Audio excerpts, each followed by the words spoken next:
Hello. Today we're going to be discussing the SIOP model. Jana Echevarria once said, "Good instruction for all students, but a necessity for ELL." What is SIOP? SIOP is an acronym for Sheltered Instruction Observation Protocol. This is an approach for teaching grade-level content to English learners in strategic ways that make the subject matter comprehensible while promoting the student's English language development. The SIOP motto is to teach to the high, support the low, and scaffold all the way up.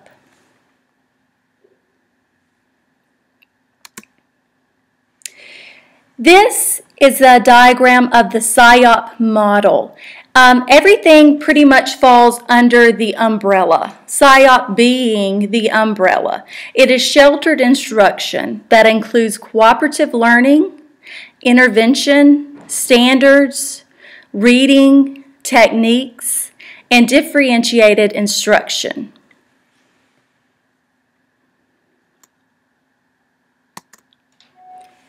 Why did we choose SIOP model, and why are you might be asking, why do I have to go through this training? Many of you have an English learner in your classroom currently, and if you don't, you might have had one in the past, and you will certainly probably have one in the future. And we must serve these students. And the best thing about this model is that it not only helps just the English learners, it helps all students in all content areas and all grade levels. So you might have a struggling reader in your class. This will help that student also.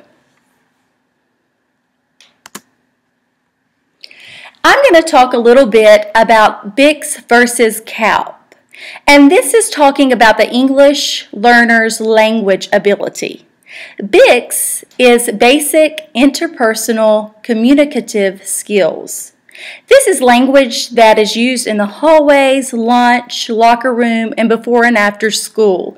You may hear your EL student talking to another person just using everyday communication. Like, hello, how are you? They may be able to have a full conversation with you, and you may not even notice that they are struggling with their language proficiency. CALP is cognitive academic language proficiency. This is language that is used in academic settings, the classroom, math, reading, science, social studies. I may be able to have a conversation with you in Spanish, however, I may not be able to describe the process of photosynthesis in Spanish. So that is the difference. There is a big difference between your basic everyday language and the cognitive academic language. Many of our students have that basic, but they have not yet developed the academic language. Also, not only do you have to worry about the language part with the students, there's also culture matters.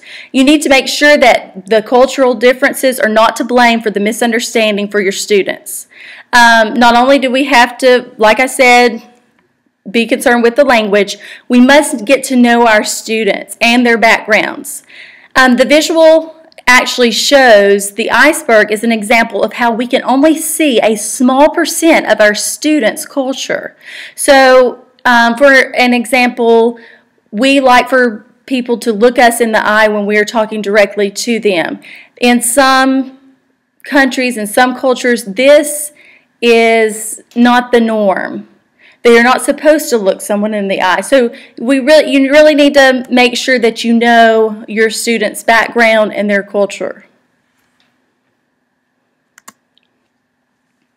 Okay, characteristics of sheltered instruction.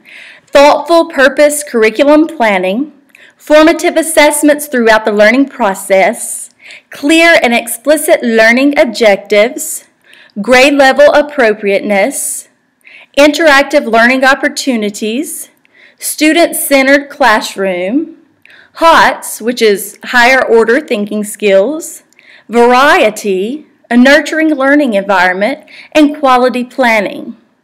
These are all characteristics of sheltered instruction.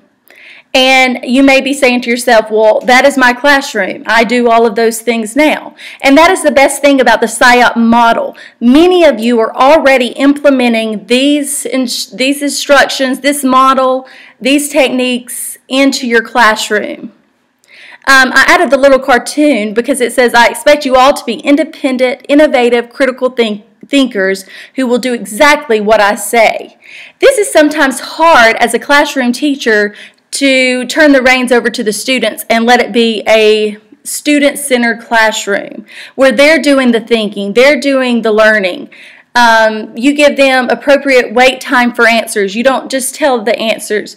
They are doing, and you are just scaffolding, or you're the sheltered part. You're there to make sure it all goes as planned. But they're actually the ones that are engaged in learning 90% of the time.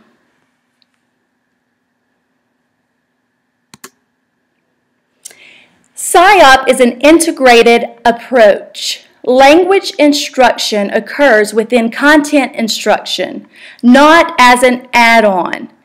This means that language instruction goes along with the content and it's not a separate thing. This means in the classroom, the 4 domains of language demands must be present. This is reading, writing, speaking, and listening. As a general ed teacher, you already have your content objectives that should be visible in the classroom and stated. This lets the students know what they are expected to learn. The SIOP adds the language objectives also with the content objectives. So that's the only difference. Now, we'll be talking about language objectives and content objectives in the next session. And we'll also be talking about these 8 components of the SIOP model. The 8 components are lesson preparation, building background, comprehensible input, strategies, interaction, practice and application, lesson delivery, review, and assessment. And like I said, in the next session, we will be talking about each of these 8 components. Content and language objectives. Content objectives are based on a standard, State Common Core. You already have these in use in your classroom. This is what concepts are the students going to learn. What will they learn that day? The language objectives include how students will learn.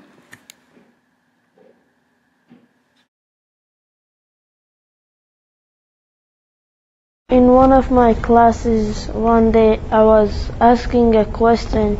She couldn't understand me and she didn't know what to do, and I just forget about my question. Sometimes when you sit in the class and if you want to ask some question and teacher answer you, sometimes you just speak a little bit fast, and sometimes say don't give any explanation. I mean, I understand, but without explanation it's a little bit hard. For me, the hardest part was when they did give directions and specific math, because I know a lot of math, but I didn't understand my teacher. The ever-growing number of English learners in our schools calls for a shift in the way teachers approach the learning context.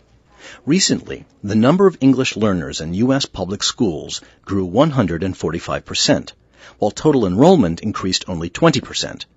In 15 states, EL enrollment grew 200%, and 1 in 5 school-aged children is a non-native English speaker. Coupled with the changing demographics is the reality that these students have consistently underperformed in academic settings, a fact that implores every teacher to use research-based practices known to be effective for ELs. Traditionally, much of the instructional responsibility for English learners was left to English as a second language ESL specialists through pull-out services or separate classes. Currently, the number of ELs in many schools necessitates that mainstream teachers also take responsibility for teaching English learners grade-level content while the students are learning a new language. The goal is to enable English learners to meet high academic standards in content classes, such as science, social studies, math, and language arts. In response to the need for effective instruction for English learners, the Sheltered Instruction Observation Protocol, also known as the SIOP, was developed. The SIOP really came about as a result of a research project through the Center for Research on Education, Diversity, and Excellence at UC Santa Cruz. President Roosevelt planned to have people. And through that project, we wanted to look at the effect of sheltered instruction on the achievement of limited English proficient students. In order to determine the effectiveness of the SIOP model, various classes participated in pre- and post-writing assessments. The results demonstrated that students of teachers trained in the SIOP performed better than comparable students of teachers with no SIOP background. We're finding that in school districts where the SIOP model is being implemented consistently and systematically, students are performing better on standardized tests and are learning English at a faster rate than before the SIOP model was used. With the SIOP, it's not like I had to change my teaching style at all, but I just had to rethink it. And I have to be conscious of who I'm teaching this to. The power of the SIOP model is that it takes what we know about best practice and offers teachers a comprehensive model for planning effective lessons. My name is Eric. My grade is 11. I'm from Hong Kong. My name is Maria. I am in the 2nd grade. I am from Los Angeles. Hello, I'm Pooja. I'm in 11th grade. I'm from India. My name is Nahid. I'm from Sudan. Hello, my name is Anton. I'm in 9th grade and I'm from Ukraine. My name is Jorge. I'm in 7th grade and I'm from Mexico. We are SIOP.